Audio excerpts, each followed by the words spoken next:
The following transmission contains unencrypted instances of explicit language. Shall we begin? Smiley is suspicious, Percy.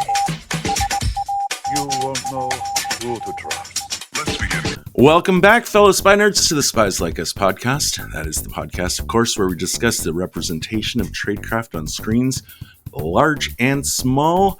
We're got a large screen offering this month. We're doing The Spy That Came In From the Cold, 1965 British Cold War spy film based on the 1963 novel of the same name.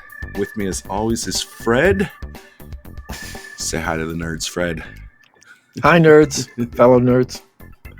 So you're saying you've been reading a lot of Carre. Yep. You got me hooked on it. Right. Yeah, I read, like I say, I had an anthology book that just so happened to have The Call for the Dead, A Murder of Quality, Looking Glass War, and A Small Town in Germany. And I think it's a shame that they haven't. They've made movies of some of his books, but not all of them. And of course, the Carla trilogy, he's best known for. And Carla, of course, is his opposite number in Moscow. And that starts with Tinker Tailor. Tinker Tailor, right. Yeah, that starts with Tinker Tailor, which I know you've done. Then The Honorable Schoolboy. Nobody's done a film of that. And Smiley's People, which is the third one. What's your favorite that hasn't been made into a film so far? Yeah, boy, tough one. I really like Honorable Schoolboy. And Little Town in Germany is kind of frightening too at the end. It hits you at the end, kind of like what this one, The Spy Who Came In From the Cold, hits you. Cool. With its surprise ending. And you say not only does he write, good spy stories, but he's like, you're telling me he's actually a really fun writer to read. Anything, of course, I'm not an expert to say so, but any reviews, I've read a lot of reviews. Most of them say he's not just with spy literature, but that he's considered a great novelist in considered literature too. Yeah. So he transcends the genre and is up into literature from everything I've read about him. Excellent. There's been a lot of reviews about him lately because he just passed away, as you know. Oh, that's true. Yeah, we definitely regard him as the king around here on this podcast. As you said, we have covered him before. I think this is our fourth outing because, of course, we have done Tinker Tailor Soldier Spy. We've also done A Most Wanted Man and The Night Manager television series. So yeah, this is his, okay, so his first two novels are more like murder mysteries, right? Although they do feature a retired spy. This is his first that really is like focused on the great game. And it's funny. Yeah, in those two murder mysteries, Smiley is the Sherlock Holmes kind of character. Right. And this one, the year is not stated, but it's it typifies activity that would be from the early 60s. It has to be at least after 1961 because the Berlin Wall is up. Actually, I'm really surprised that he turned this around so fast. Like, if the wall went up in 61 and he's writing this already in 63, that's astounding to me that the Berlin Wall has transformed the landscape so dramatically and practically overnight. Not to mention ripped from the headlines. Hollywood had to know that this would be a hot movie because of its being so topical. I can't remember another one. I mean, the only other one I remember that was so topical was the China Syndrome, which was about that meltdown right about the same time that there was the meltdown in Harrisburg, Pennsylvania. Mm-hmm. You might not remember that being younger, but my gosh, they couldn't have better PR for that because that movie about the China Syndrome came out around the same time as that actual meltdown in Harrisburg, Pennsylvania. Yeah, so as you say... So in the same way, this was very topical too. Right. Absolutely contemporary events.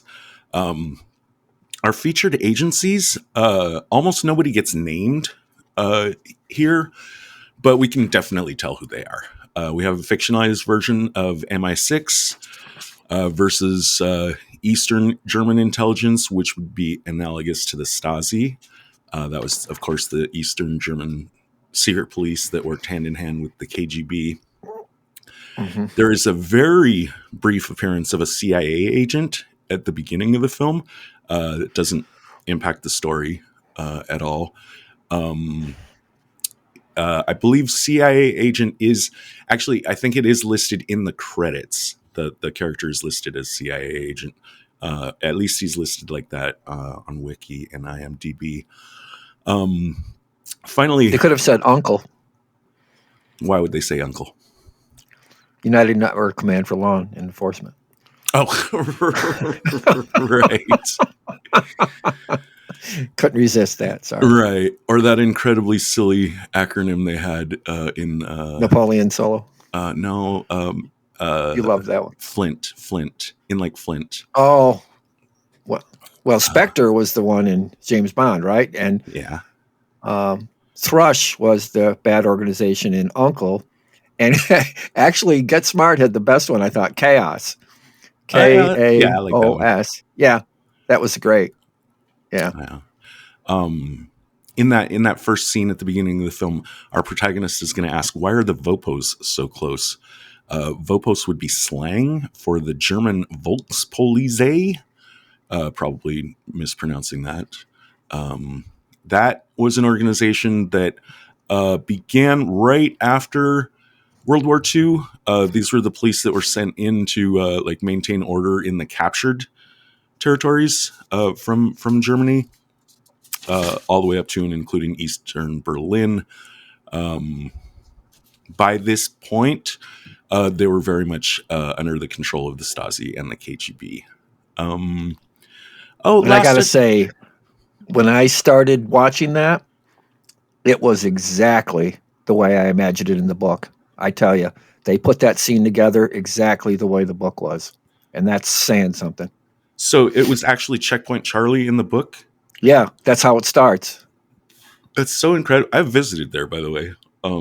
That's something, yeah. Yeah. It's really striking to me. Again, the wall having gone up in just August of 61. He's writing this in 63, not only for the wall to be so prominent, but for Checkpoint Charlie to already have its place of prominence is just amazing to me. He really is writing like absolute, like you said, ripped from the headlines. Well, and the other thing we need to keep in mind, or our audience needs to keep in mind, is which authenticates him. He was in the Secret Service for years, so yes, that authenticates so much of his background and his authenticity. Right. It's the success of this Foreign book. service. It's the success of this book that prompts him to leave the service and dedicate his life to writing. I think he's said to this day he's still kind of mystified that they let him get away with it. That they let him publish this book, but that he has absolutely no idea what he would have done if they hadn't. It completely changed his life. This book was a huge international bestseller. Yeah, massive. Just also, talking about the authenticity of the agencies we've got. I wanted to mention that at one point, George Smiley is referred to as working for a subsection of British intelligence called Satellites 4. That is a fictional name, but probably a fictional name of an actual group. It's described in the film as that's the group that's tasked with running agents behind the Iron Curtain. Also, hey, speaking of the Iron Curtain, just this tiny little thing where the German defense attorney in a tribunal near the end of the film, he refers to the Iron Curtain, and it was pointed out to me that only we called it the Iron Curtain. Churchill. Yeah, Churchill coined it. Yeah, they wouldn't have referred to it that way. Right, because it was pejorative. Yes. Very much so. So why would they use that pejorative? Mm-hmm. So yeah, so he's writing about MI6, but he doesn't want to call it MI6. Can you tell us what he does call it? The circus. Mm-hmm. Do you know why? He calls it the circus because, yeah, you point out that in the book, or they point out that there's a address where the headquarters are that has circus on it, or Circus That's right. Street or something. That's right. Cambridge Circus is one of the streets that his fictional agency operates out of. The actual MI6 has never occupied those buildings. Also, this character Control, who's described as the head of MI6 in the books, I'm given to believe that like his identity is secret, like nobody knows who he actually is. Obviously, that's not the case with the actual. Yeah, that was something right out of Get Smart. Yeah, that was something right out of Get Smart. I'm surprised he didn't have the cone of silence to go along with that. Yeah, and so although the book is overall realistic, it does have some of those little touches of slightly fantastic. Such as that one. Control is also known as by the letter C, and that is, let's see. Wait, let's see. RNC. Coming. Yes, coming. So that is true to life. The real head of MI6 does sign documents and is known by the letter C, just like Control in here. The first head of MI6 was Captain Sir Mansfield Smith Cumming. He signed with a C and in green ink, and MI6 directors to this day follow that tradition. And of course, that letter C, that's where Fleming gets his idea to name his head of MI6 M, and then has all the other divisions with their letters like Q and stuff. So all part of the same party. Tell us anything you want to tell us about John Le Carre. You mentioned he was in the service in the 50s and the 60s. Yeah, and I think I'm willing to guess one of the reasons why he left was he didn't like what he saw. There's a real cynicism throughout his books about not only the spies, who are very fallible characters, but the whole spy business, which he views as a game. Most of them are not motivated by ideology or patriotism, but just regular Joes. And that's kind of the speech he gives to the librarian at the very end, which we'll talk more about. That the whole thing is a game that very flawed people play. And that if there's any theme running through his books and movies, it's that. And I think it came through in this movie as well. 100%. And he really pioneers that and rules, and it reigns as king of that landscape to this day. Of course, we had, this whole long period in film and probably mostly in literature where the idea of a spy as a hero never occurred to people. Spies are always shady bad guys. Your main character can't be a spy. Like, that would make no sense. The audience wouldn't be able to identify with them. Or so the thinking went. And then, of course, James Bond comes along, flips that completely on its head, and launches the spy craze of the 60s. But by this point, by 1965, so much of this stuff is coming out that like people really have, they're scrambling around looking for more material. I just imagine studio heads saying like, get me more spy stories, and also get me some that'll stand out, some that'll be different. We can't compete directly with Bond, right? We can't just make our own version of James Bond. We got to come up with our own spin on this. Hence. Uncle. Yes. Uncle was the first. Mm-hmm. Then we had a spoofier one, Get Smart. And then there was a British one called The Avengers. I don't know if you know anything about that. John Steed and Emma Peel. I do, and I do want to do the Avengers someday. But here, let me mention this too. Sure. I know this about the Avengers. The Avengers actually doesn't start out as a spy TV series. It kind of transforms into one as a result of the spy craze of the '60s. Yeah, I and use different actors too. Yeah, What was her name? Diana Rigg doesn't come in till later. Of course, she just passed away, and it was hard for me to see her as an old lady in Game of Thrones because and I know people get old, but she was so beautiful in that series and so young. And from what I saw, there was another woman in it, and John Steed, I think, was the guy who played Patrick McNee, I think his name was. He had a bit of a different role. I just saw from some of the scenes compared to the one where he had the hat and the cane and okay. It's got a little. the It's got a dashing little. figure. It's got a little blade in the cane, right? Yeah, I think so. Yeah, Okay. but that was also a tongue in cheek, but it was a British view of it, and that was very good. Then there was one called I Spy with Bill Cosby and Robert Culp. I think that was on ABC, and that ran for a while. That was pretty popular. Oh yeah. But my favorite of always was Uncle because Uncle more than anything, as much as it was campy and went campy, it captured the swinging '60s more than any other.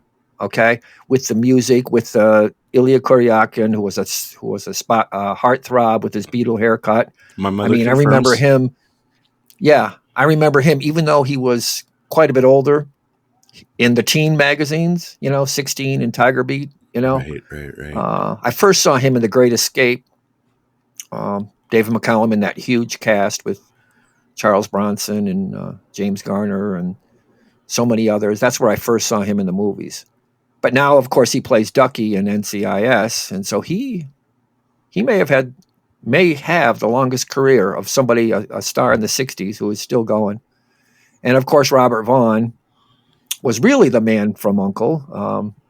It was going to be one man, a la James Bond, and he was kind of the suave, smooth James Bond character. But David McCullough was so popular, audiences wrote in that they decided to keep those two men from Uncle, and they shared missions and so on. But that was my favorite because, like I say, it captured the swinging '60s zeitgeist more than anything, I think. Excellent. So yeah, Le Carre, as you mentioned, he passed on recently. He kept writing all the way to the end. In 2019, a book came out that was set in 2018 that incorporated events such as Brexit. Yeah. So staying topical, as you mentioned before, all the way till the end. And there was one more called Silverview, which right now we believe was his last novel. It's the last one we know of. It was published posthumously.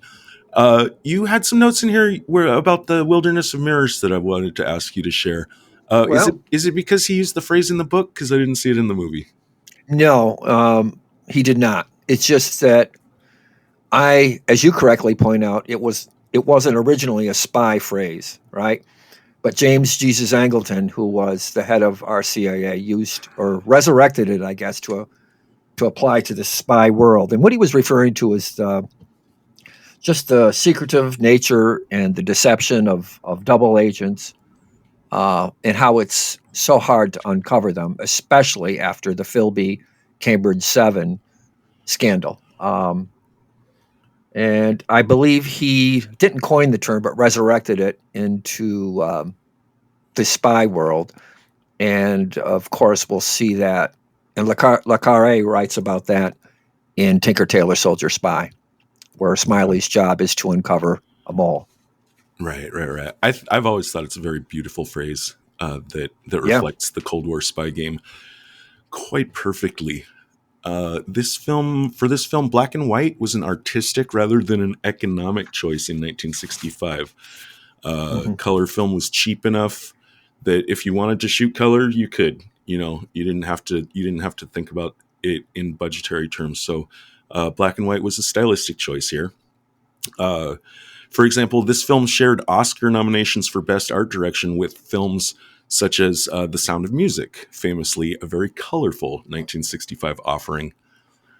Note here about the screenwriter Paul Den, or possibly Paul Dean, it's Dehn, was stationed at Camp X in Ontario, Canada during World War II, where he helped to train spies and special forces teams.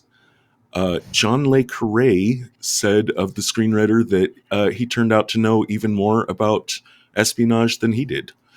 So that's really great to know. Further authenticating this film, right? Oh yeah.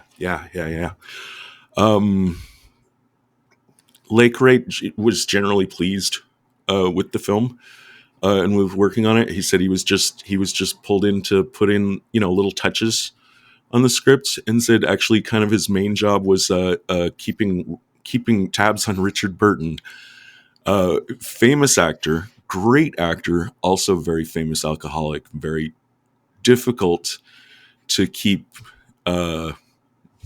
his attention focused during filming.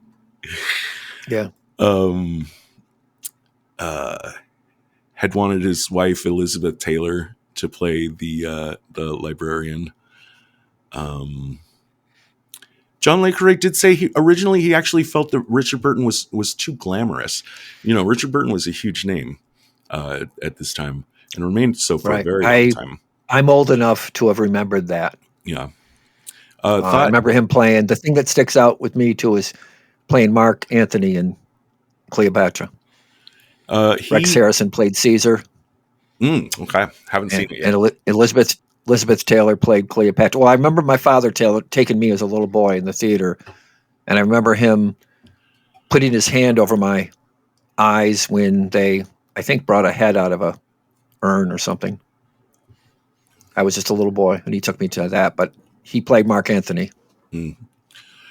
So yeah, John Le Carre originally thought Burton was too glamorous to play this part, but was completely won over by Richard Burton's unshowy, very dedicated performance, which I agree is totally one of the stars of this film. Last couple notes before the briefing room. You called out the grocer in this movie. The grocer is someone we would recognize from other spy films. You remember who that was? M. Yeah. He's the guy that plays M in the James Bond films. Final bit of business. Does this film pass the park bench check? I pointed out a real irony there, and I think I told you about that.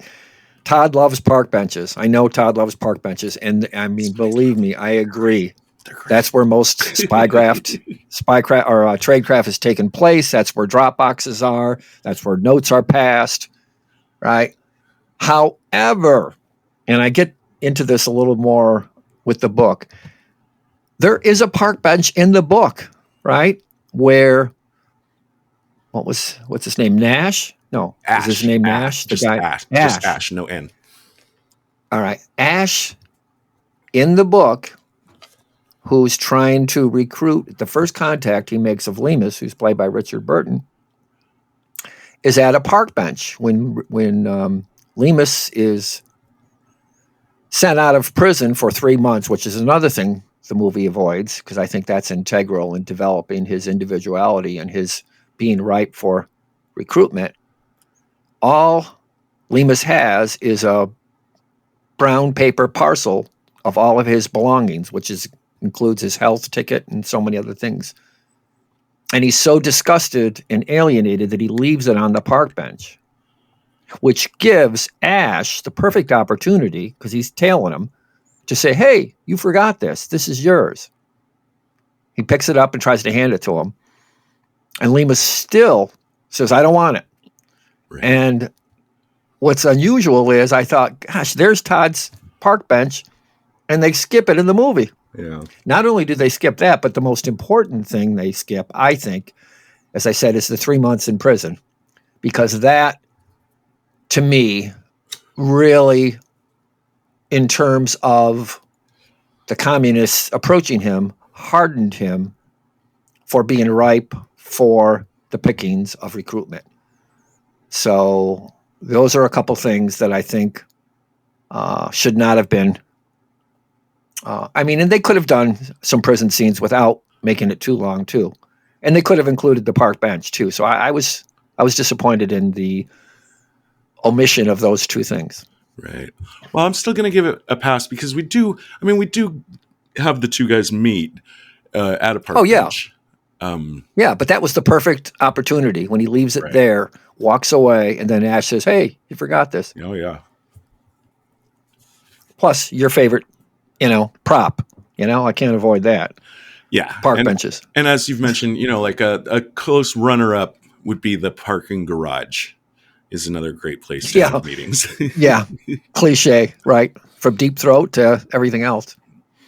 Okay, so right now it's playing the briefing room music, and we can get into the thing. Did you get a chance to review the flow? Just the overall order that we're doing things? Okay. Yeah, you also mentioned the comparison that Le Carre had with other authors, and one you mentioned was Graham Greene, or they mentioned. And I just wanted to point out he wrote the very famous The Quiet American, which is loosely based on the CIA agent Edward Lansdale, who's our man in Vietnam before the escalation happens. He props up and plugs in DM and brings a bunch overseas boat lift of about 1 million Catholics from the north to give DM, who was a Catholic in a Buddhist nation, some legitimacy. So to be compared with Graham Greene is quite an honor.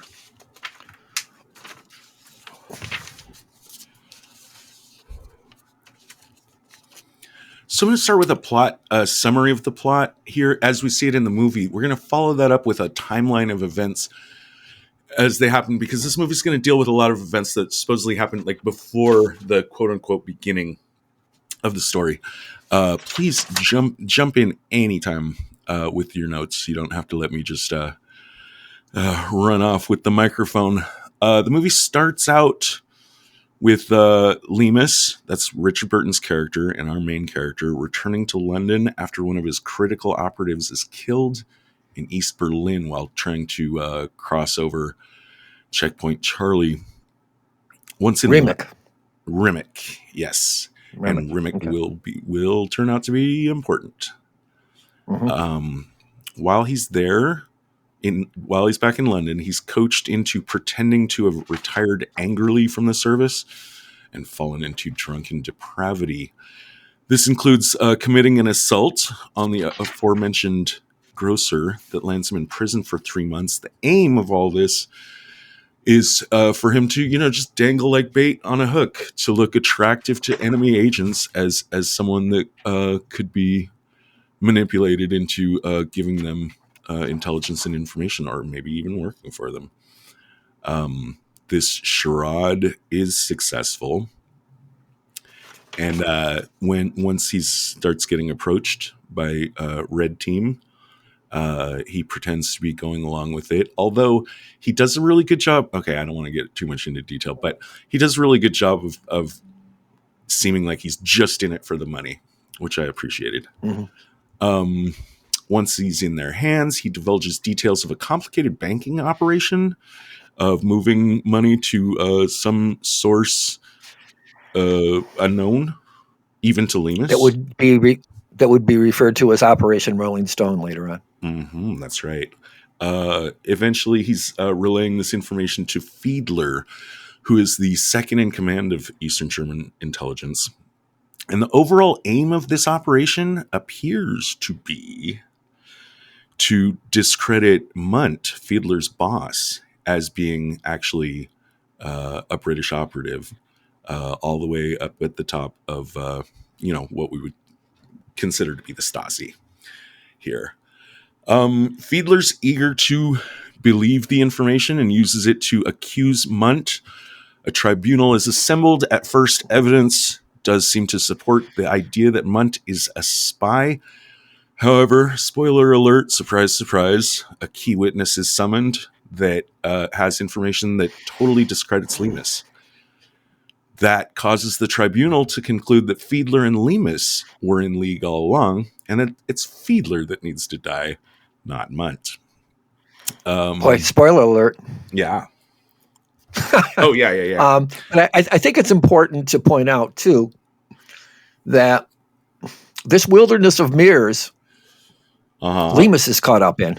Oh, yeah. You know, Lemus is actually caught up in because he's with it up to a point until he starts wondering, am I still in on this? Because he thinks originally that, yeah, we're doing all this to get Munt, right? Mm-hmm. Then the newspaper article, right? Then the part of Rolling Stone that he's not quite sure of, right? With Munt.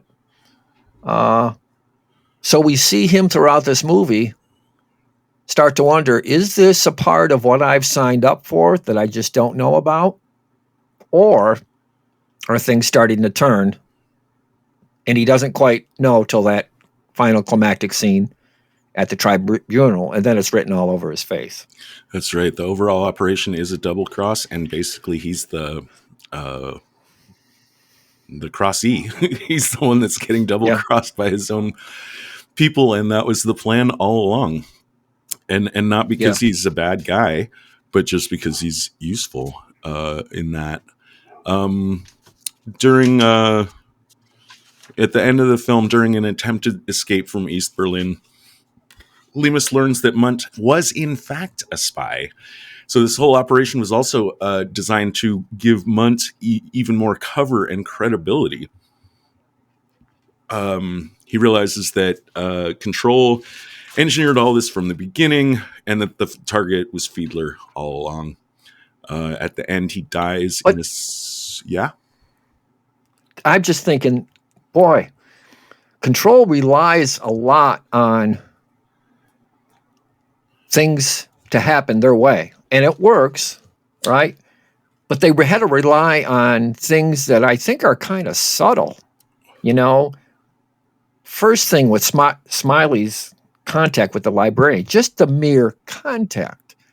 He doesn't say, I'm going to pay for your lease, right? Oh, yeah, right. That's right. Germans have to put that together, right? He just makes that contact, right? So this is very subtle stuff. Also, they have to rely on the gaps in Rolling Stone, which Lemus was a part of up to a point, all right? But Lemus has ignorance of Munt's proximity to those accounts. Mm-hmm. So there's that, right? Also, Lemus has no idea about Munt's turn by London in 1959 from the other book, A Call for the Dead, where he's turned, allowed to escape, right? And Fiedler brings this up by making him suspect, right? London turns him around, right? Mm-hmm. And that would lead to his participation in Rolling Stone. So there's so many plates in the air, and Lemus is kept in the dark about that as well. So they rely a lot on subtle things to happen, and they did. But that's what's amazing about this whole thing. And that's why I give that whole plan my number one tradecraft. Okay, yeah, it was because of candidate for me. They're marionettes. They're marionettes. They're not only manipulating the East Germans, but they're manipulating their agent in the field as a patsy, let alone the librarian, who happens to be a card-carrying communist, which maybe makes her a little more expendable. But it's a plan that does carry. It's a plan that does carry a lot of risk with it, because what if? I mean, basically they're firing a bullet at their own agent and firing a second bullet to deflect the first bullet along its path. Yeah. Well, if the second bullet misses, then you've got a problem. So that's a little weak point in there. I am the kind of guy I do definitely notice, and it bugs the hell out of me, when I see people make plans, or when they, at the end of the movie, they cackle and say, ha ha ha, I planned this all along. And I'll look back at what the events were and I'll say, really? Because there were a lot of total coincidences that you had no control over during the thing. But, and when they're blatant, I'll call them out on it. But I have figured out something to also keep in mind is that I think you have to assume that some of these super smart people, they also have plan Bs and plan Cs. And when you say like, okay, what if, they laid out these breadcrumbs that, possibly could have been missed? Well, maybe there were other breadcrumbs as well that did get missed, And, we don't, as an audience, we don't care about those. So I always have to try to assume that they had contingency plans. Well, again, the authenticity of Le Carre makes me more of a believer. Right. Because of his experience in the spy games. What maybe that was a scenario, even if it wasn't pulled off, maybe that was a scenario at one time that he had a look at, just like in Condor when they looked at all those scenarios, right? Right. Like, for instance, like Fleming wasn't a field agent. He was an analyst. So, I mean, but he was privy to the reports of a lot of field agents. Right. That's where he got his ideas from. Right.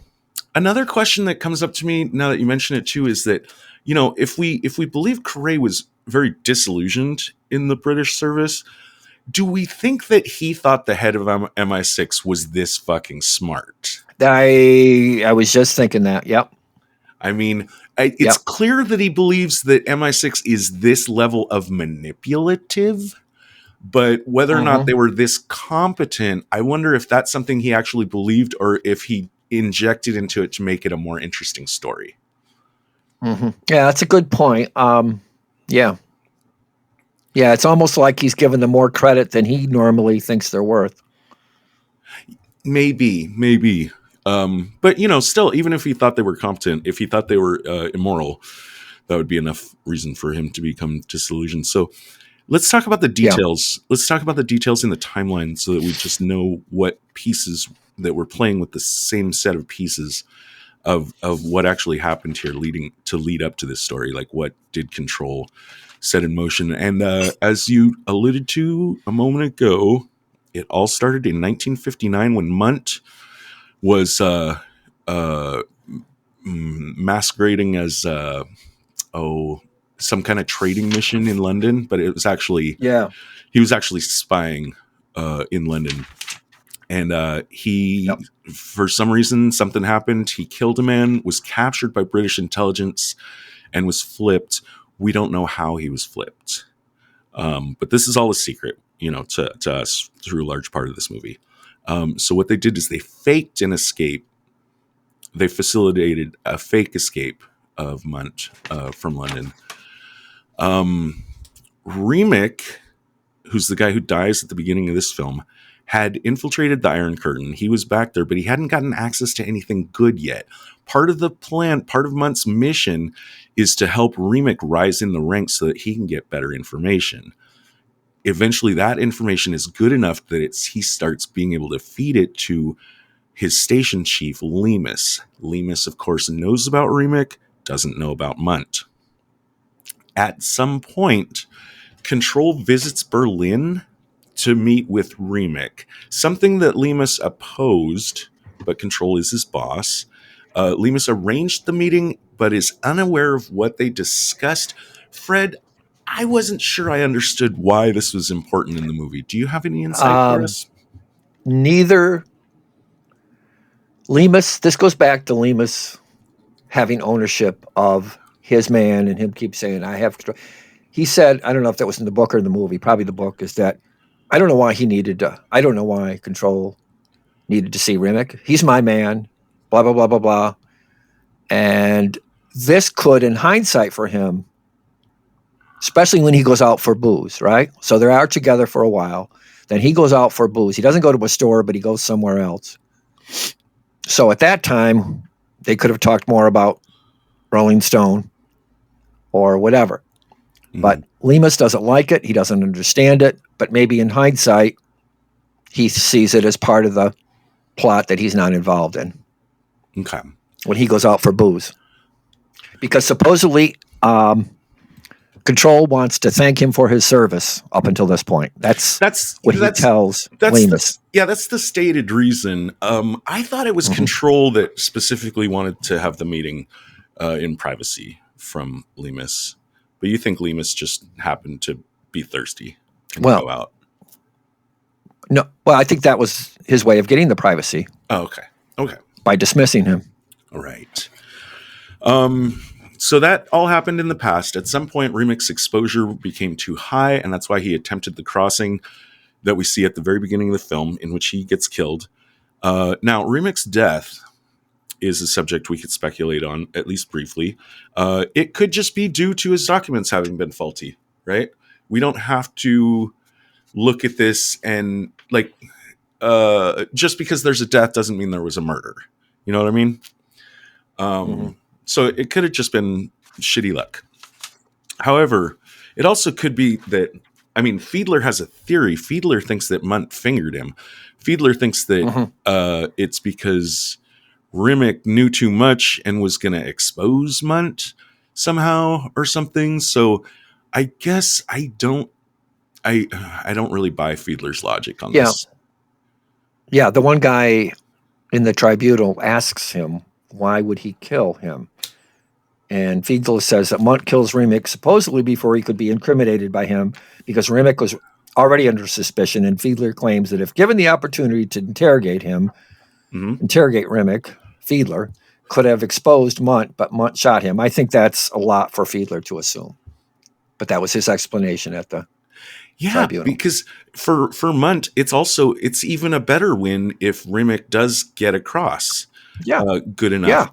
Now, of course, there's still a problem. Like, if Remick is under suspicion, then possibly Munt could be under suspicion as well, because as Fiedler points out, Munt has gone to great lengths to advance Remick's career.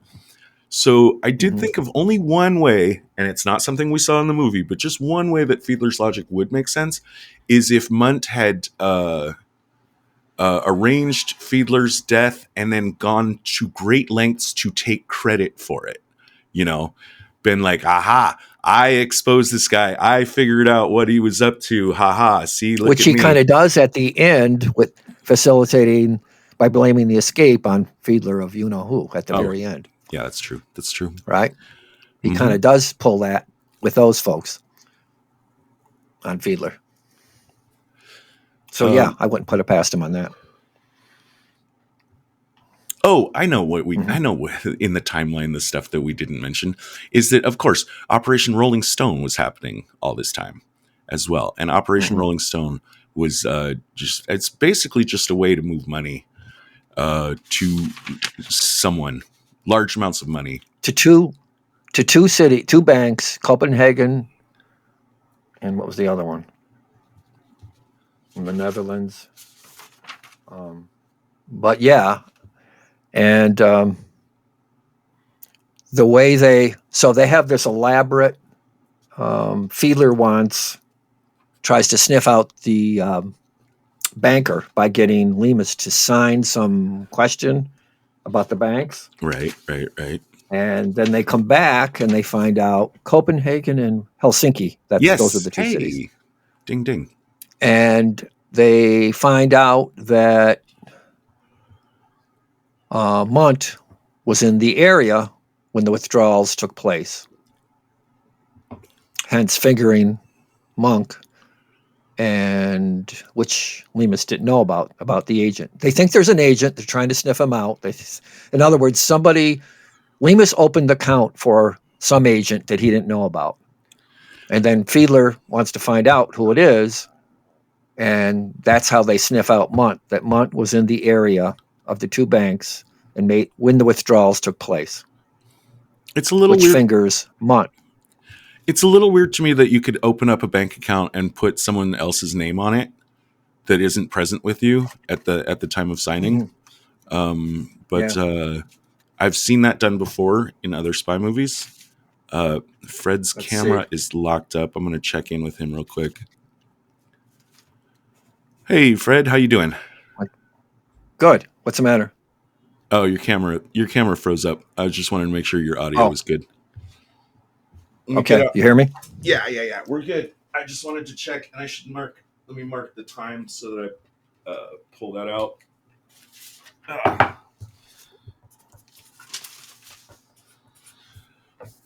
I have seen it done in other movies, though. Opening a bank account in your name and someone else's. We did that Yeah. in Red Sparrow, but in that case, I mean, it was her uncle, and she was kind of seducing the banker into helping her out with that. But yeah, just I don't know. Maybe it was different in the '60s. I don't think you could do that today. Let me see if I have. I thought I had some notes on that.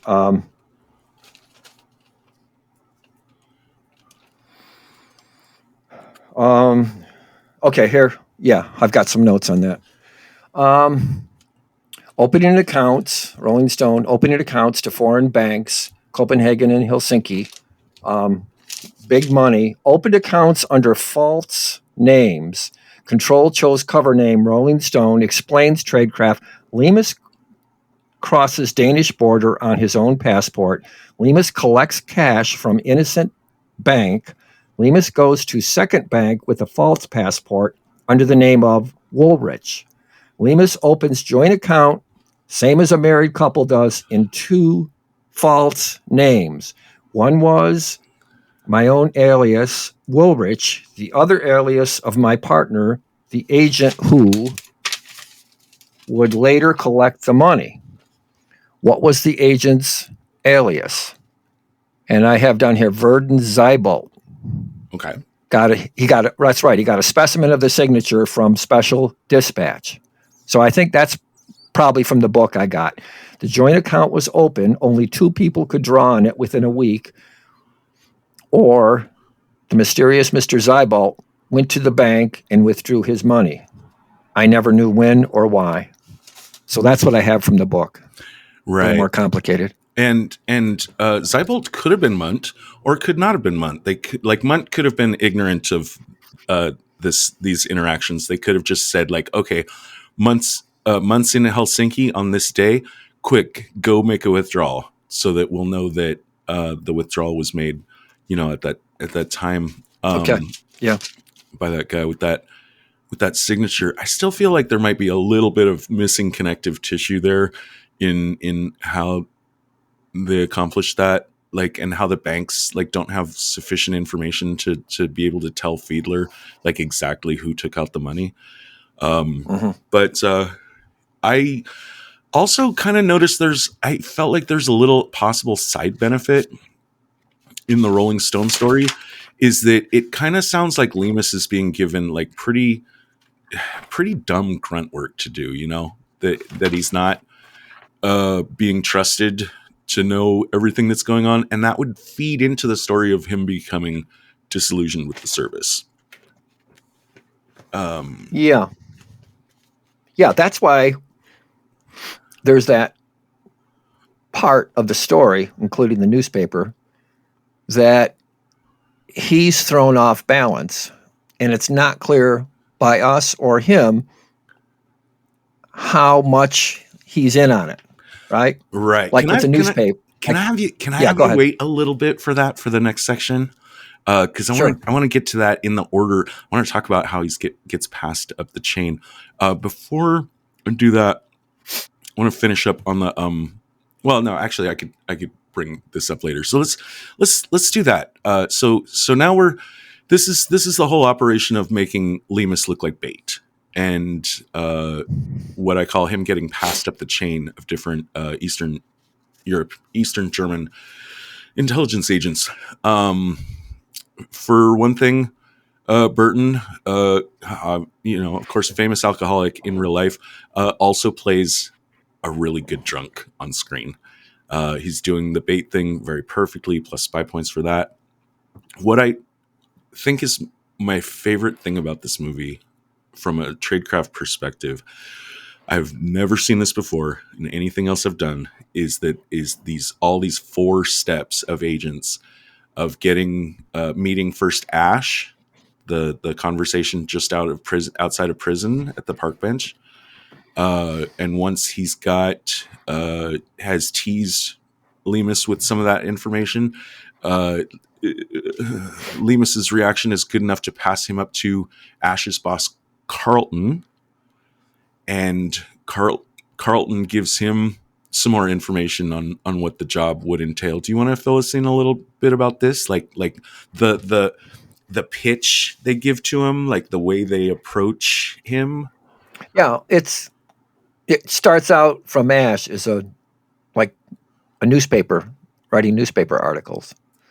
Then I'm not sure where it turns into. It almost seemed like when they were further east that it really got in. It was just known that, or maybe it was just understood by all parties that we're really not talking about newspaper articles here, or you writing, right? But that was the pitch. Yeah. At first, I've got this one. Ash is just part of supposedly an organization that just likes to help ex-cons, get back on their feet. Here's a little money. Can I take you out to lunch? We'll help you try to find a job. And the job turns out to be, that's Carlton tells him, like, yeah, we just have friends in industry that, they just want to hear interesting tidbits, of stuff that you might have observed or known about in Germany. At this point, they're not saying like, hey, we know that you were a spy. We're just dangling this thing. And it's like, and it's even like someone's going to ghostwrite it for you. So your name's not even going to be on it. It's just money for information. What could be simpler? What could be easier? Nothing about it sounds on its face like treasonous, but of course, Lemus knows what this really is. And so once he signs up for that, then he's going to go further up the chain and meet Peters. And that's where, I forget what country they meet in, but it's outside of London for sure. Don't they go to a bar in London first? That's Carlton. Yeah. Okay. But then when and are they still talking newspaper articles there? That's where they're still talking newspaper articles. Then he takes a trip with Carlton to meet Peters at a farmhouse in Helsinki, I think. Okay. Yeah. I think it's Helsinki. Definitely outside of London. Yeah. And it's with Peters, and especially now that they're outside of London, that they are able to drop the pretense and talk to each other like actually like spy to spy, which I like when that happens in a movie. And eventually, of course, Peters is going to pass him up to Fiedler in Berlin. The reason I wanted to flag all of this is because I've never seen a movie up until now where they actually showed this careful chain, this little fish to get to a slightly bigger fish to get to a slightly bigger fish. And I appreciated the patience that the movie shows in that. Most movies I see, it'll just be one guy, he makes contact, boom, you're flipped, ha ha ha, we got you. But that's where I want to pause and get us back to Peters in the farmhouse, who receives a newspaper, a London newspaper by special courier. Over to you, Fred. This is the part that I think that's interesting, because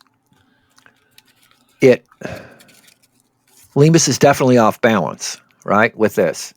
But with this, what is it? Right. Is this part of my plan that I'm in on, with London? What's in the newspaper, right? Fred? What's in the newspaper?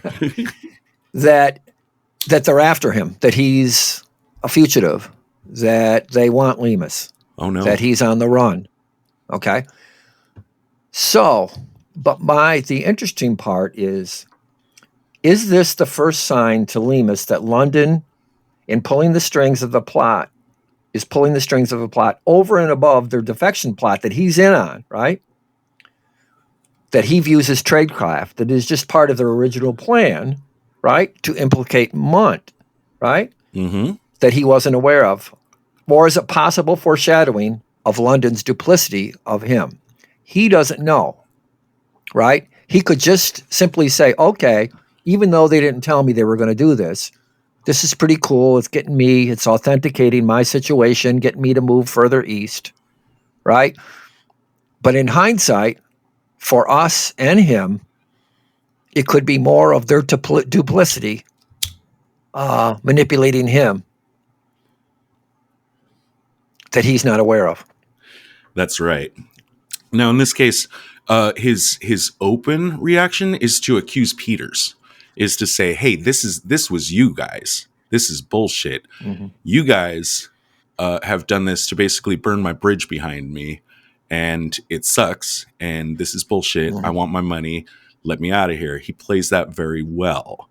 So, regardless of the fact that this is knocking him off balance, he doesn't show that in Peter's face, or at least he turns his anger at this betrayal toward Peters in a way that makes sense to Peters. It still maintains cover. Right. But whether he's off balance or not. Yeah. Right.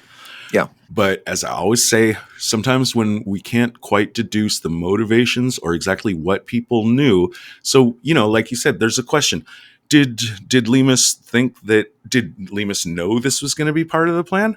Did he not? Well, I think it's really clear that he did not, because in cases like this, watch what someone does when they're alone, when there's no one to play act for, and just what's their personal reaction in privacy. And he is quietly flipping the fuck out as he stares he's out rattled. Yeah. At the ocean. Yeah. Yes, he's absolutely rattled. The movie makes a huge point of showing this to us again through the very fine acting of Richard Burton. I think it was his best scene in the film, honestly. But he could always, if as he thinks it through, he could still come to the conclusion that, okay, I didn't need to know this, but I'm still in on it. It makes sense. It's pretty genius, right? He could still comfort himself in that it's just a part of the plan that I'm still in on. Right. Even though he's not. But it's also true at this point he's got no choice. Well, I mean, I guess he does have a choice. He could go back to London and, give himself over to the police and wait for C to bail him out and try that. Yeah. But no, he's not going to do that because he is a professional agent. And so even though I think you're right, I think he's like, okay, I do need to keep going forward. This is a kind of a bitch move that my bosses pulled on me. But I think I know why they did it, even though I don't like it. And now I'm a lot more nervous and scared about this whole situation. It's still, the indication is the only way to go is forward. There's no, like a shark. Yeah, no going back from here. My bridge is burned. Yep. Fiedler, of course, and then we have these scenes where he gets past to Fiedler. Fiedler gets all the final details of Operation Rolling Stone. Good time for me to mention that Lemus was, I don't know for how long, but he was the Berlin station chief for British intelligence.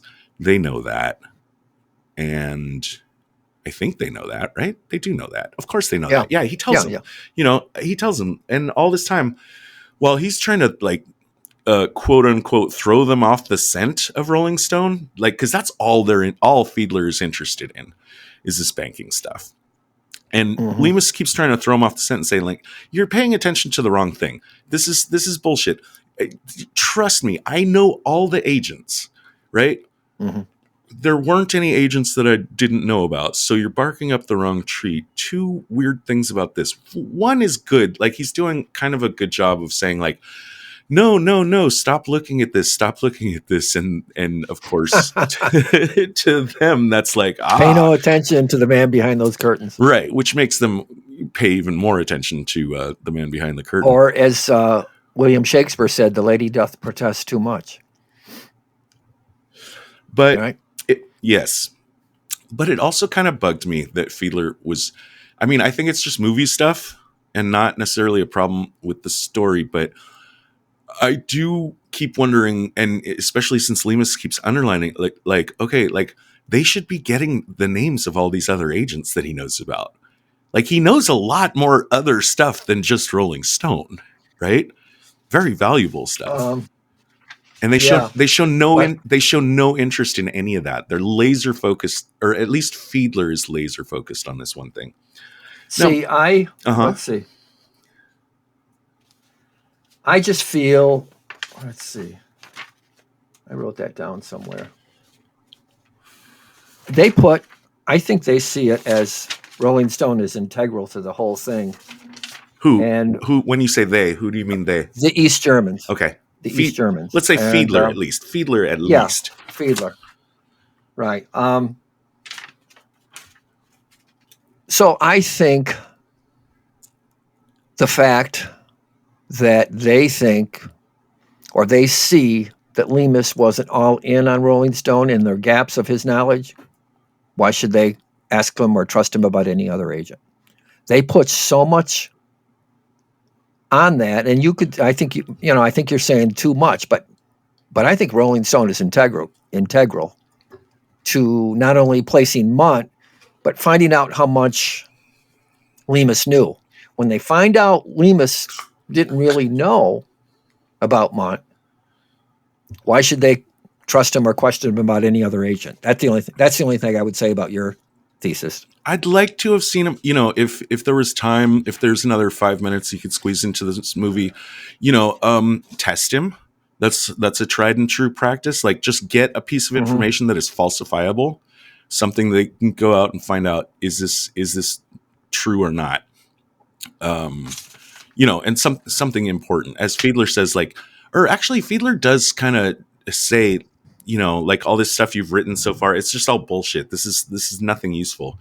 You're feeding me chicken feed. Have you heard that term?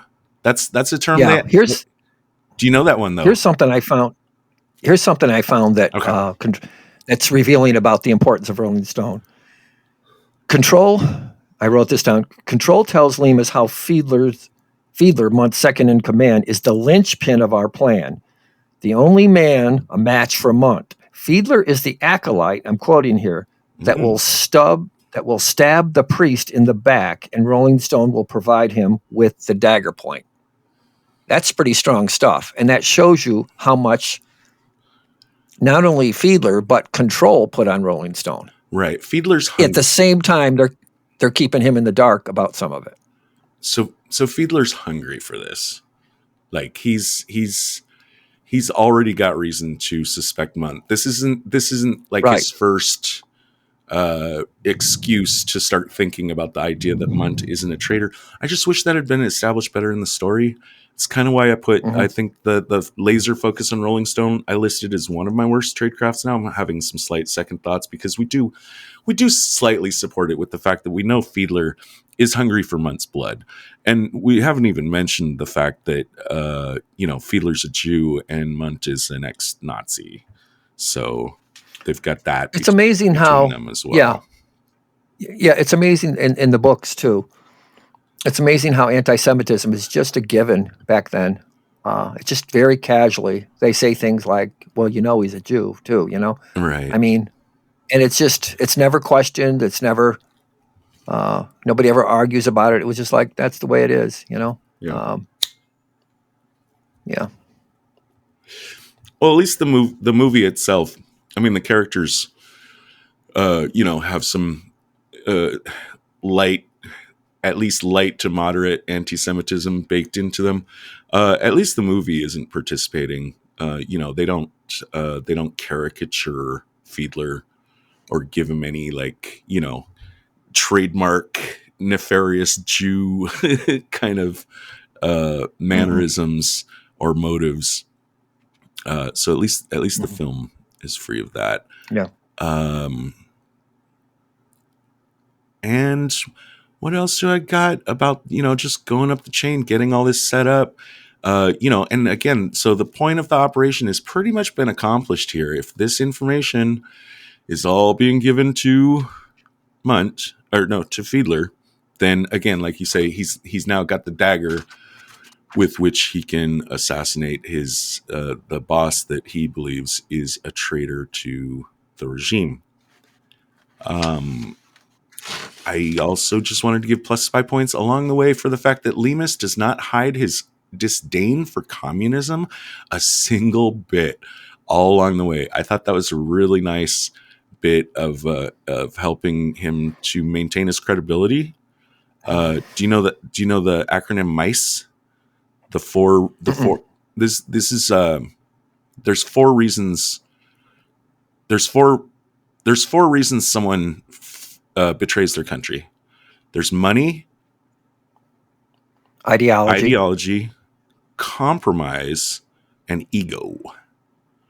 And in this case, what they're doing, Lemus is pretending that it's a matter of money and ego, but not Compromise would be a honeypot, right? Like or somebody's homosexuality, which was a you know, right? Yep. So that would be gambling debts, and the right. a mistress.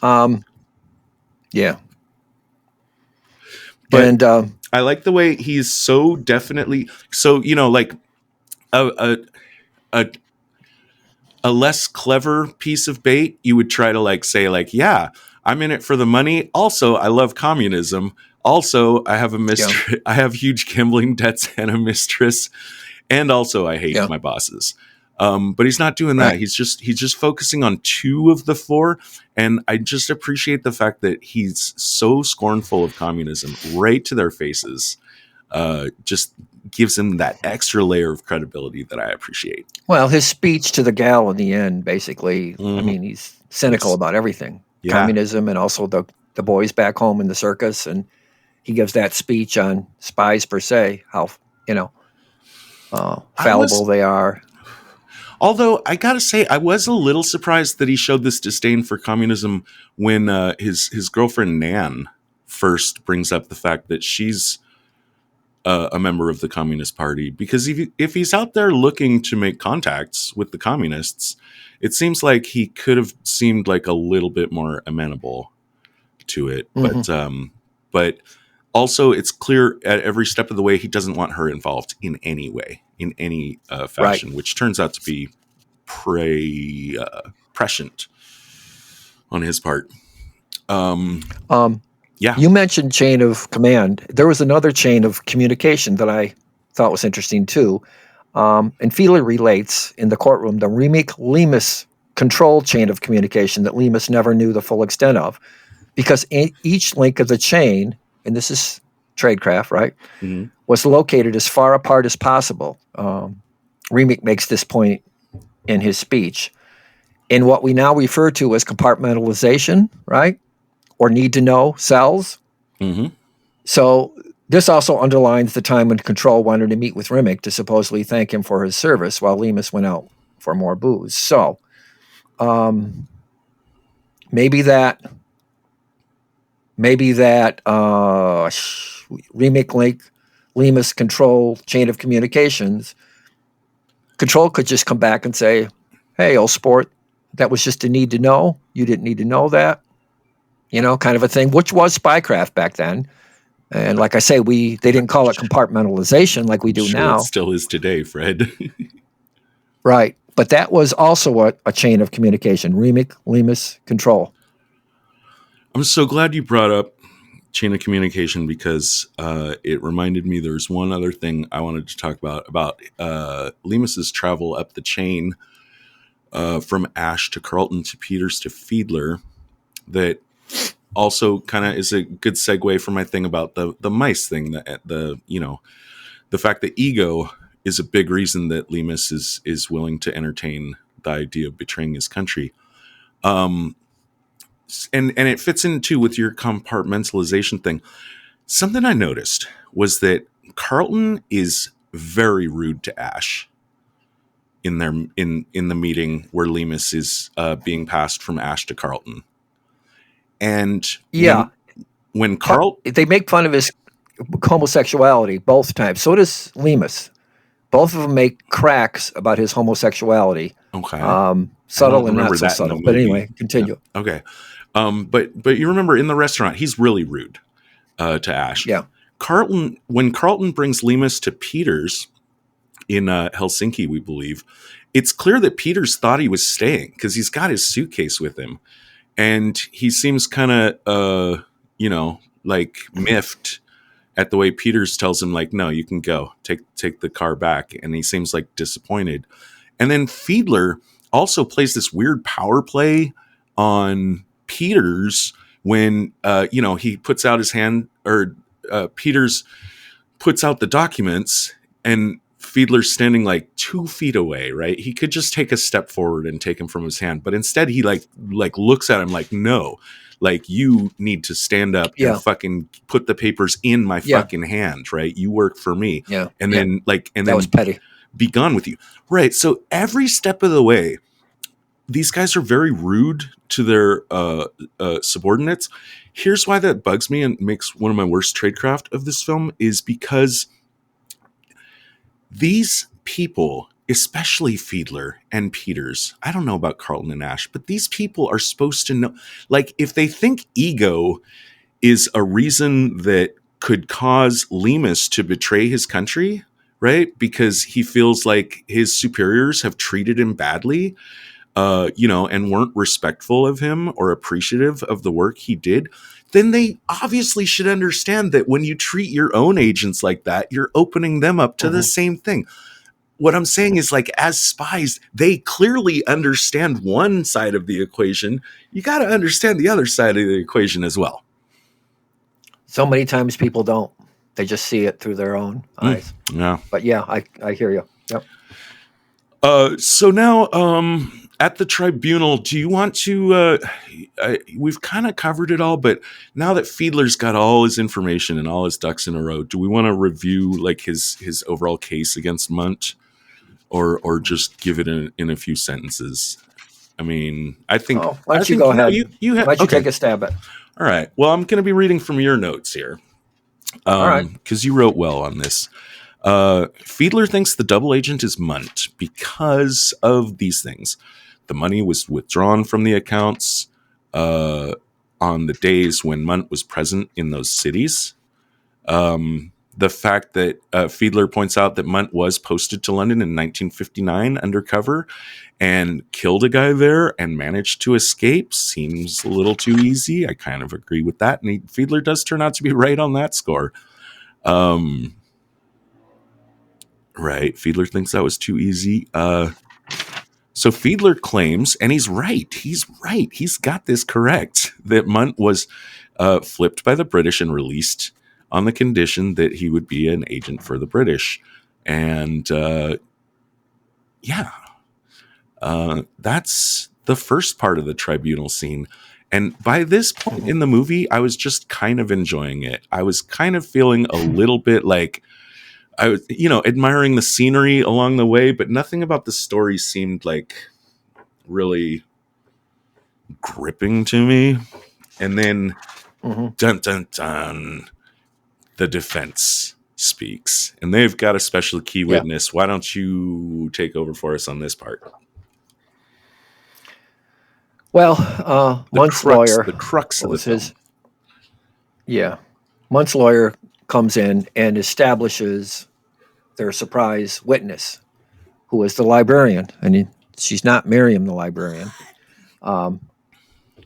She gets lured from London, supposedly by her Communist Party in London, to come to some cultural exchange in East Germany with fellow communists. And remember, being a communist wasn't as big of a stigma back then, as we said before. Some people didn't like it. Some people didn't mind.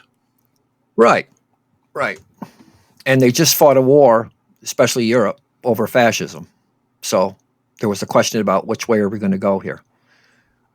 So she goes over there and she's confused.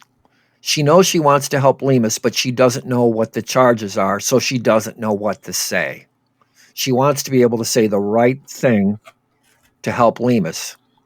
And she starts asking that woman who's in charge of the tribunal, what's going on here? And she said, you don't need to know anything more than what we ask you. Just answer the questions. So this gets us to Smiley's Smiley's visit to her doorstep, right? Just his visit is all they need. Previously in the movie, right? Mm-hmm. Right? Because the lawyer says your lease has been paid. Who do you think did it? Lemus couldn't have done it because he was in debt, right? Did you have friends who could have done it? Did you get, No, no, no. And then he says, did anybody come and visit you? No, no, no. And then they establish, and she has to admit that Smiley did. So just Smiley's mere presence at her door establishes the circumstantial evidence that if anybody paid off her lease, it was Smiley. Hence, control. And it's important to remember that they made a big show of making sure when Lemus was on the stand, making him state repeatedly he did not know a man named George Smiley, had never met a man named George Smiley, that there was no involvement of Nan, that none of this was connected. And he didn't go to Smiley's doorstep when he said he was too drunk, because they were following him, right? When he got drunk. And remember at one point they go to Smiley's residence where control is. And he doesn't deny that, but he says, I just was too drunk to know where I was. But they know he did go there too. Did you notice this too? At the time, I was kind of like, what's going on when he took a taxi? Because he's supposed to be totally flat broke. And they've talked a lot about bus trips, right? Like, how far away is work? It's like, okay, five minutes by bus. The moment he gets like 5 pounds from Ash, he's splurging on taxi rides. And not only that, he takes a taxi to go to a place to take a bus, to go to a place to take a taxi to go and visit George Smiley in control. And they really did not underline it or call very much attention to it at the time, except I was kind of wondering, like, why are you spending money on taxis here? You're supposed to be broke, that 5 pounds could buy you, a nice bottle maybe. But drunks aren't rational, right? Yeah, I don't know, but he wasn't drunk. He wasn't drunk at that moment. He's claiming he was. He's claiming he was. Exactly. That he was too drunk to remember, but they followed him in London. They saw all this. They saw that he took this elaborate route and that he visited George Smiley's house. So they know that too. But, he's denied that. They ask him several times about that trip. Why did you go to that house? Why did you go to that house? He's like, dude, I fucking drink so much. I don't know where I am half the time. So they've really got him on record, and that's what makes Nan's testimony so damning. Yeah. You know what it reminded me of is the Bible story. The cock crowed 3 times when Peter denied knowing Jesus. The cock crowed 3 times, which was in the prophecy. It just reminded me of that when he kept denying, not only knowing Smiley, right, a few times. I think maybe he said I know of him, but then also denying going to his doorstep, or I was too drunk to know. It's just like, it reminded me of that, the cock crowing 3 times in the Bible, that all that denial. And they're establishing his lies, and they're establishing Smiley's contact with her. And they, like I say, they didn't even have to say Smiley paid off your lease, or they didn't have to have her say that. It was just such circumstantial evidence that was enough to put Mont in the clear and expose the whole plot. And as I say, it was written all over Lemus's face, Richard Burton's face, when he starts to realize the full extent of the plot. All his eyes, his facial movements, and the camera lingering on him was something a book can't do. We talk about what movies can't do, but that's something a book can't do, is for a really good actor to say so much with their eyes. Once it hits him, the full extent of the plot that he was duped in, it was some pretty powerful stuff in that courtroom. But yeah, all they had to do was establish his denials and Smiley's presence at her doorstep, and that was the circumstantial evidence. Right. As you said, and basically you were taking the words right out of my mouth while we were both working on notes for this. Lemus was sent to discredit Munt. Nan was sent to discredit Lemus. It's pretty brilliant. That is the crux and mostly the extent of the tradecraft in the film. I did have a couple notes. to speak about the very end of the movie. Just from a film appreciation point of view, I like the fact that Lima says, "And God help us both." After he explains to her what has all happened, when he has made such a huge point of not believing in God throughout, like, all the movie. Don't you think that's a little intentional? I do. I Yeah. also think it's not accidental that there was a reference to lycanthropy very early in the film when he began his job at the library, and she explains to him that lycanthropy is the condition of a man who's been changed into a wolf. And I think that is also the director kind of trying to underline his point about the is something I can't exactly explain it, but there's something there. I don't think it was accidental about the idea that a man can be changed into like I guess the idea of a wolf would be like a hungry, lean, vicious creature, out in the woods, out in the wilderness of mirrors in this case, by the manipulation. Out in the cold. Yeah, and out in the cold, for sure. And then, of course, they die at the end. There's a neat part here to me about, okay, we think it sucks that they killed Nan, right? So, also, we could open up the question of whose decision that was. I think it's Munt's decision, but it literally could be anyone.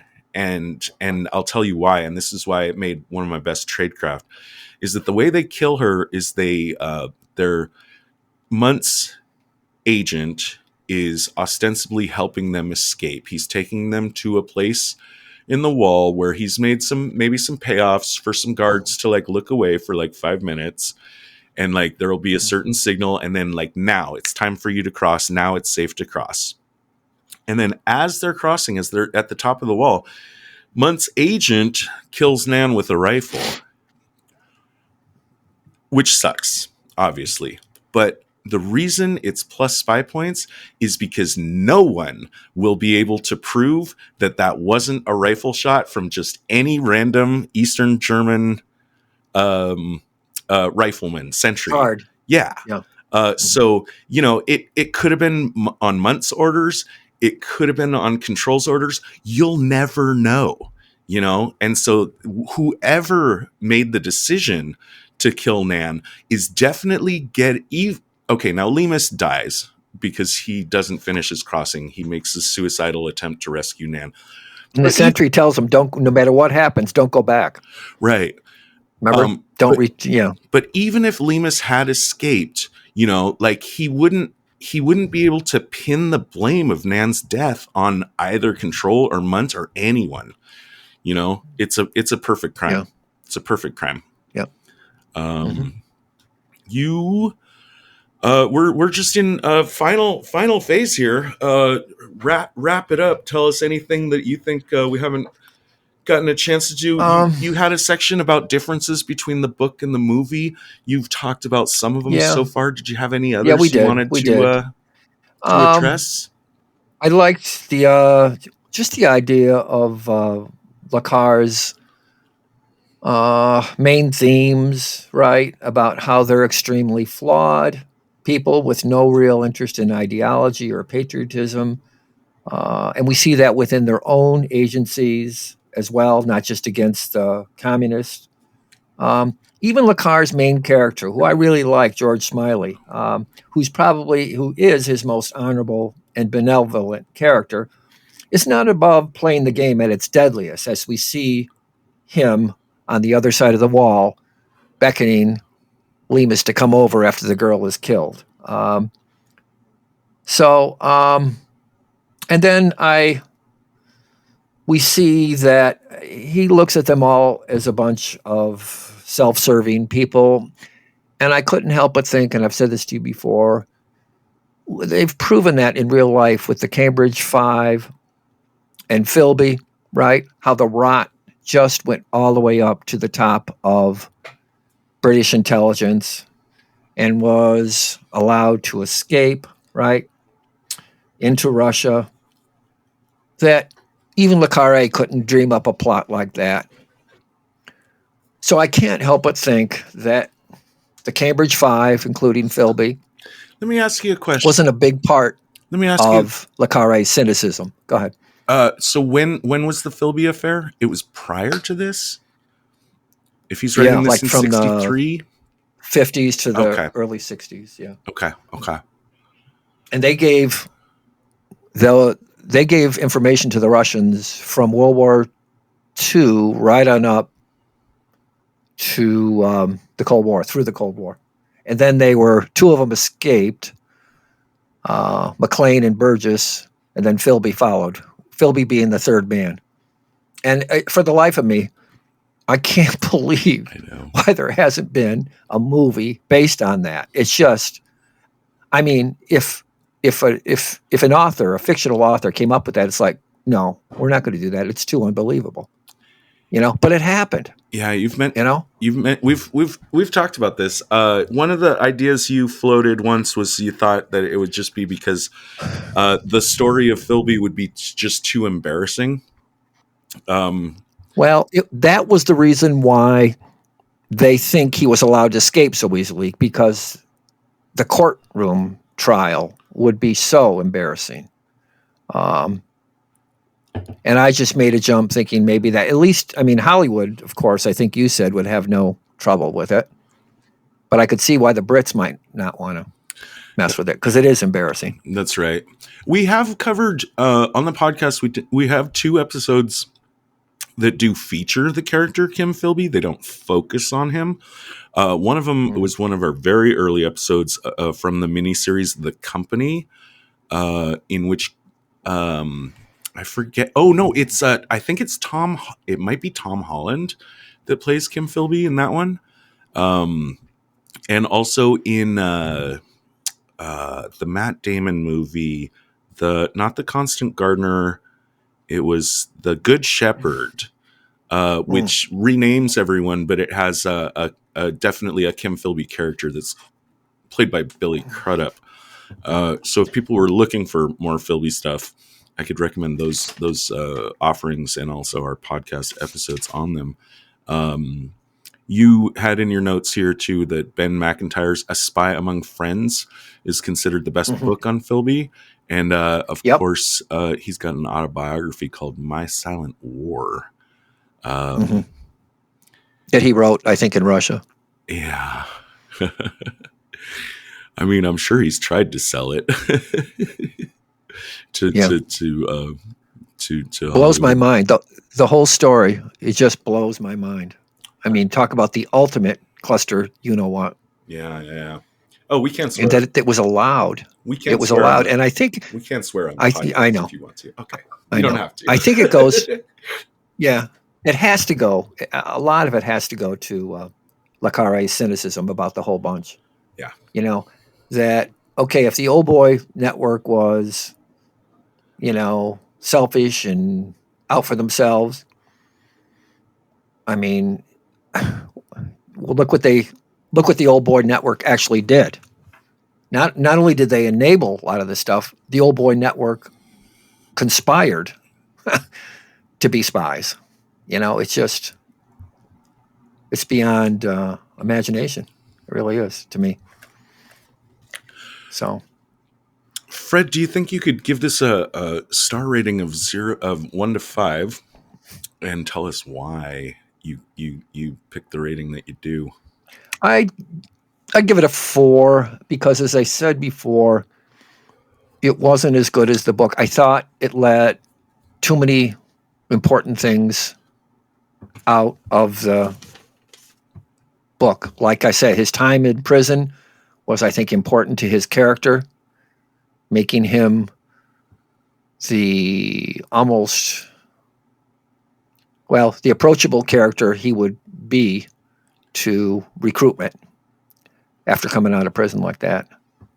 And but other than that, I thought it was very good. And as you said, for the time, it was topical. well acted. So I'd give it a 4. All right. I say, as they used to say in the Dick Clark show, you can dance to it. And it's got a good beat. I'd give it a 4. I'm gonna be a bit harsher myself. As far as a watch once, it's fine. It's great. Generally, like my benchmark on a 3 is like on a Sunday afternoon if I'm flipping through channels at my parents' house because they don't have internet TV. They just have regular old timey TV, and now it's like 8 billion channels. If I'm flipping through, if it's a 3, it's something like, okay, I'll settle for this. My search is over. I don't think my search is quite over with this one. It dips right down into 2.5, and it also could be kind of a generational thing, although I do like old movies. I really do. But this one, just except for Richard Burton's performance, which I thought was really good, it's got a couple of things that really stuck in my craw, and I wanted to point these out. The relationship between Nan and Lemus, I thought was completely contrived, totally unearned, really stuck in my craw. Like I did not understand them as an item at all. Like they had one dinner where they didn't even kiss. And then next thing we know, she's greeting him with a big hug as he gets out of prison. Where did this come from? And then there's another thing that some older movies do that really bugs me is when there'll be scenes. I'm going to call out this one particularly. This one comes early in the film. This is Lemus's ride back to London with the guy in the car. You remember that little conversation they have? And Lemus is kind of picking his brain about like what's going on. And it's one of these scenes that typifies some films of the era where like the second the dialogue is over, we're out of the scene. When like a more modern film, like in the 70s, like you would know to like let that scene linger.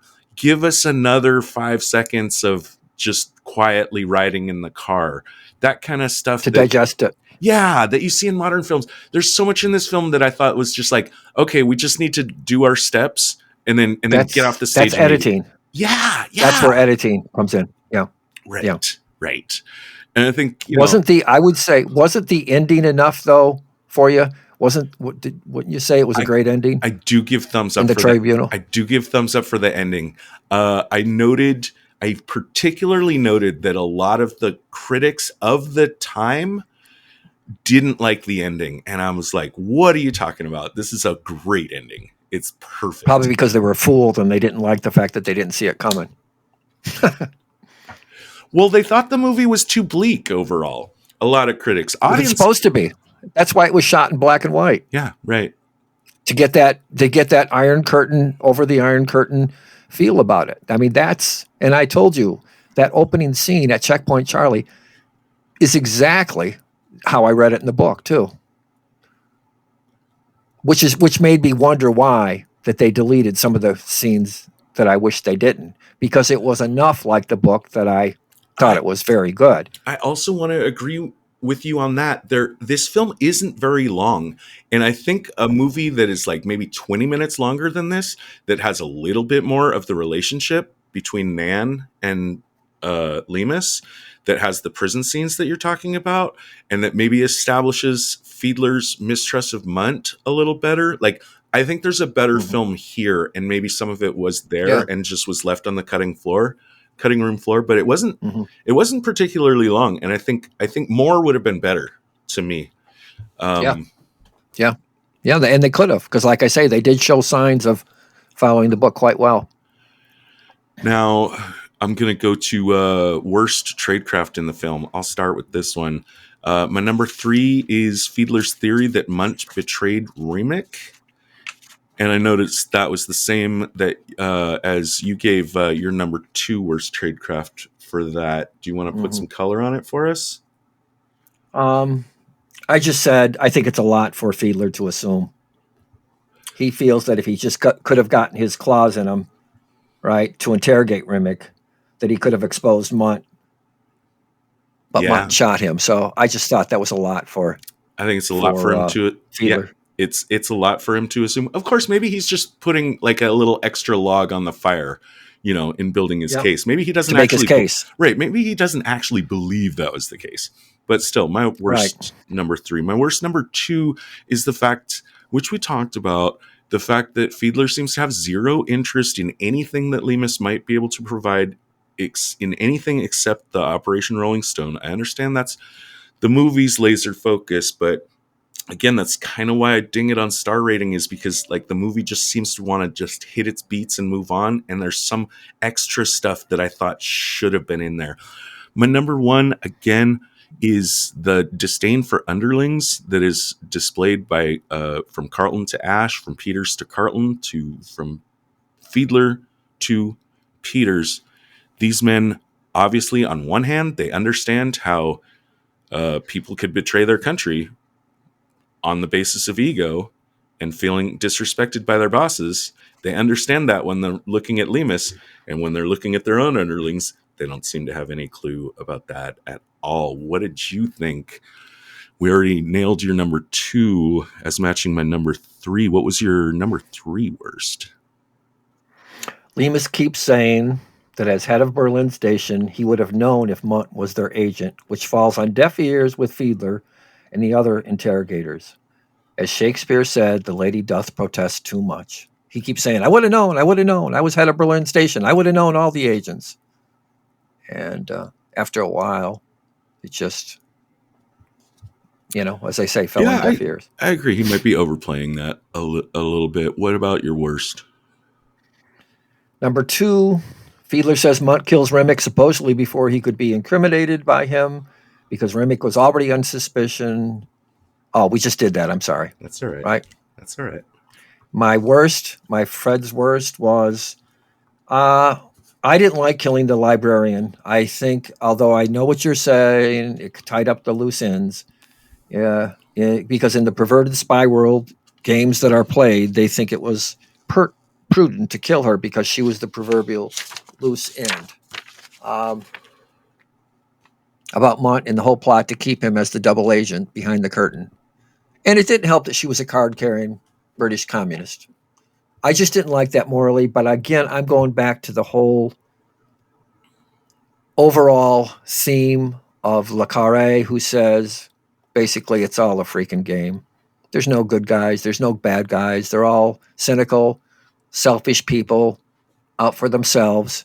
And to kill anybody in that game, if you buy what Le Carre is saying, ain't worth it. That was just my take. Yeah, and why? So your best? Why is Munt? I understand she's not a professional, but I mean, Lemus knows more than Munt. Lemus knows more than Nan. Why?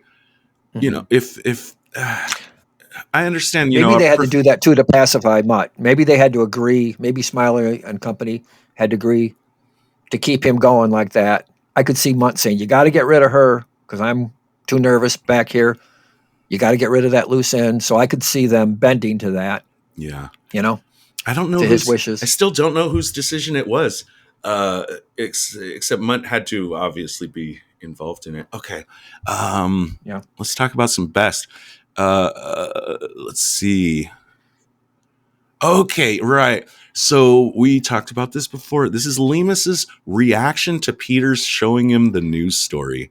Now, inside, Lemus is clearly freaking the fuck out, and he'll demonstrate that to us through Richard Burton's acting once Peters leaves the room. But in the moment, what he's doing is he's so right now what he's feeling is fear. What he's showing is anger.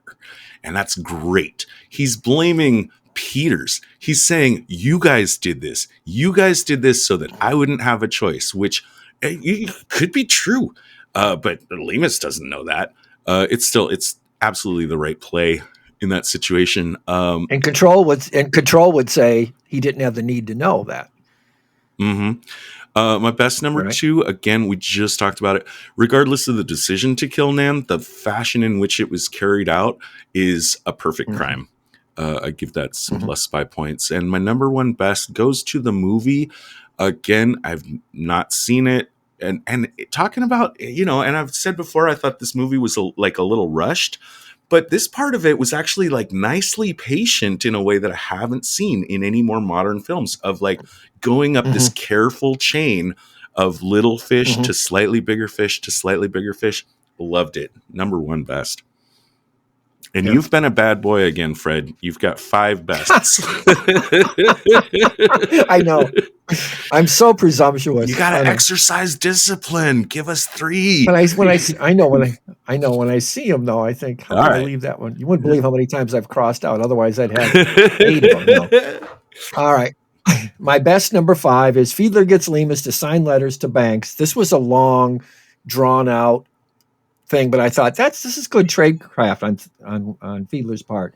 He gets Lemus to sign all these letters to banks in Copenhagen and Helsinki, asking for a statement of recent withdrawals, which was basically counter tradecraft to Operation Rolling Stone, orchestrated by London, that would reveal Munt being in the area during the time of withdrawals. I thought that was pretty cool counter tradecraft. That Fiedler was doing it, or that they had laid those breadcrumbs in advance for Fiedler to find? Well, that's a whole other, yeah. But the fact that he's trying to get Lemus to do that, I thought was counter, regardless of the intention of London. Okay.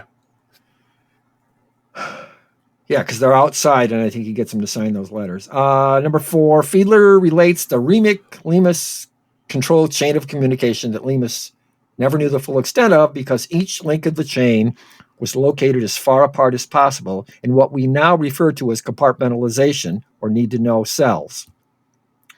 So this also underlines the time when Control wanted to meet with Remick to supposedly thank him for his service while Lemus went out for booze. Number 3, Smiley's visit. This is the one that is everything else circumstantially lies on. Smiley's visit to the librarian, which she'll have to admit to the tribunal, which will circumstantially implicate London's involvement when Munt's lawyer reveals that her lease is paid. Number 2, Operation Rolling Stone itself. It's also cool. That really I thought quick, was sorry, can I say really quick too that I think it's supposable that Munt knew what, because Nan has a really tough time remembering what it is they're asking about, right? Yeah, but she wants to know. She's confused because all she wants to do is to help Lemus, but she doesn't know where it's going. And they say to her, you don't need to know where it's going. You just need to answer the question, because she obviously wants to couch her answers to help Lemus. Right. But they're not going to give her that. What I want to underline is that like Munt must have known, like Control must have communicated to Munt to communicate to his attorney, like, this is what you need to get her to say. She might not remember it, and that's going to be great. She'll have a lot of trouble remembering it because it's a very small detail, but you need to just keep hammering on her on that point. So there's some tradecraft Another thing going that on Lemus, of course, was kept in the dark about, right? Yes, 100%. Yeah. All right. Number 2. And just the whole Operation Rolling Stone that was an integral part of the plot orchestrated by London to make Lemus think that he was arranging bank accounts for an agent, and Fiedler to think that the agent was Munt by his proximity to those withdrawals. And my best one was the whole plot orchestrated by London, not only unbeknownst to the East Germans, but their agent in the field, Lemus, who explained the plot to the librarian. I was sent to discredit him, meaning Munt, and you were sent to discredit me. All right. Those are some good ones. Now, last segment of the show is our final park bench rating. I think I'm going to land from past experience so far, I think I'm going to land lower than you. I want to mention here, let's see. Give me a second with the spreadsheet. I want to sort this. God damn it. I want to tell you the ratings that we've given previous John Le Carre offerings. A Most Wanted Man was a 4 out of 5. That's pretty high for us, by the way. Where's the other ones?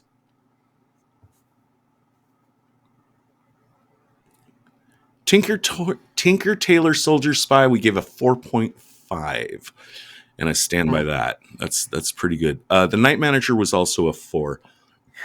I don't think this movie is as accurate in its tradecraft, or has enough of it. And it's got some slight fantastic elements, and like we said, like maybe some shaky logic. I don't think I can put it up as high as a 4 with The Night Manager and with A Most Wanted Man. So my opening bid is a 3.5. Solid. I'll agree. Solid, but not spectacular. Okay, wow. All right, well, that's easy. 3.5 park benches for The Spy Who Came In From the Cold. And yeah, he did not come in from the cold. He tried to come in from the cold. Just saying. Yeah. All right, Fred, we'll catch you later. Okay. Good night. Protocol 9 initiated. This podcast will self-destruct in 20 seconds. The preceding transmission sampled the songs Ice Cold by Audionautics, Enter the Party by Kevin MacLeod, and sound effects from freesound.org. Attributions and links are found at spieslikeus.net. Editing by Todd Hostetler.